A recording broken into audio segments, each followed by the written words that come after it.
வது வரன் இவருக்கு இடையிலே உள்ள அந்த செக்சுவல் சாட்டிஸ்ஃபேக்ஷன் இது காட்டப்பட்டதுதான் யோனி பொருத்தம். சின்ன ஒரு எக்ஸாம்பிள் சொல்றேன். அதாவது பழைய காலத்து வீட்டுகள்ல எல்லாம் பெரிய பெரிய பழைய குடும்பங்கள்ல எல்லாம் தான் பெரிய ஆட்டுகள் இருக்கும். அந்த ஆட்டுகளில் தான் அரிசி போட்டு அந்த காலத்துல எல்லாம் தோசைக்கு இட்லிக்கெல்லாம் அரைச்சி எடுப்பாங்க.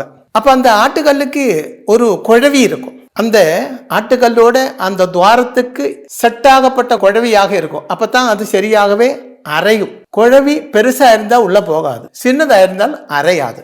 அப்போ அந்த ஆட்டுக்கல்லுக்கு சேரப்பட்ட செட்டாகப்பட்ட குழவியாக இருக்க வேண்டும். அதே மாதிரி ஸ்திரீ யோனியும் புருஷ லிங்கமும் எந்த அளவுக்கு செட் ஆகிறது என்று காட்டப்பட்டதுதான் யோனி பொருத்தம்.